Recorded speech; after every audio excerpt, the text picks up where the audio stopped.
Hi everyone, it's Mrs Wilson. The book that I'd like to share with you for World Book Day is It's a Bear's Life. Oscar and Parker lived together just like any other boy and bear.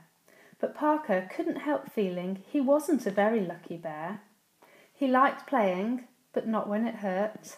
Ouch! He liked being carried, but not when it was so bumpy. Ooh, ooh! He liked breakfast, but not when it was so messy. Yuck! And it's cornflakes again. Bears don't even like cornflakes. Parker followed Oscar to nursery as usual. It was painting day, but Parker didn't like painting, especially when he was the paintbrush. Later that night, Oscar and Parker had their bath together, and their bedtime story, and their bedtime hug. "Night, night," said Oscar sleepily. Then he rolled over and... Bump! "That's it!" Parker cried out. "I need a break from bumps and bruises." He crept downstairs to make a phone call. "Hello, is that the Bear Hotel? Have you got room for a small brown bear?"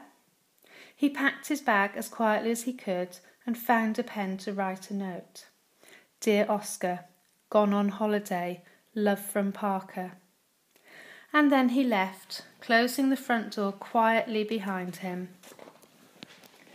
Parker got to the station just in time. "Move along now, move along," the guard was shouting. "All aboard the midnight growler for the Bear Hotel." Parker jostled and pushed his way onto the train. At last he managed to find a seat and squeezed in just as the train jolted forward. Soon he was fast asleep. He woke up to a delicious smell wafting in through the train window. Honey, pancakes and honey. "We're here, and just in time for breakfast," he thought, and he followed the others into the dining room. Parker looked around. There were bears everywhere. Big bears, small bears, tall bears and bald bears. Suddenly, Parker felt rather shy. Then someone noticed him. "Hello, I'm Max. What a great day to arrive. Today's the day the teddy bears have their picnic." The sea was warm and the honey was running. "This is the life for a bear," thought Parker as he looked round at the other bears. "Come on in," cried Max. The bears played in the sea, but it wasn't splashy enough. They gave each other piggyback rides, but it wasn't bumpy enough. They played ball, but it wasn't bouncy enough. After their games, the bears sat on the sand chatting. Parker asked them why they'd come to the Bear Hotel. "Oh, my boy's gone on holiday and left me behind," said one. "My girl prefers the company of dolls these days," said another. "My boy's too old for bears, and I'm too old for my boy," Max sighed. "What about you?" "Oh, well, I just needed a break," Parker mumbled. That night the bears didn't have a bath. They didn't have a bedtime story. They didn't even have a bedtime hug. "Night, night," called Parker, but everyone else was already snoring. "That's it," Parker cried out suddenly. "I miss Oscar. I'm going home." The midnight growler was waiting, but the guard was surprised to see Parker. "Going back already, Teddy?" "All right, all aboard!" Parker climbed onto the train. No jostling or pushing this time, no squeezing or squashing.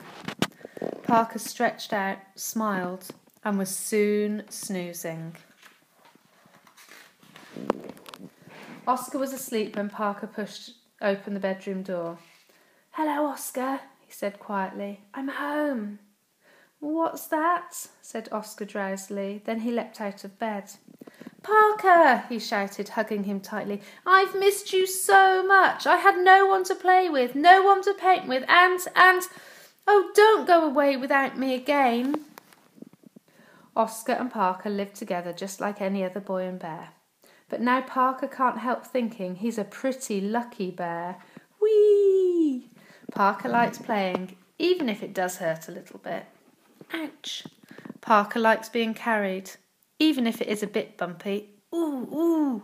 But best of all, Parker likes breakfast, especially when it's honey, pancakes and honey. Now this is the life for a bear.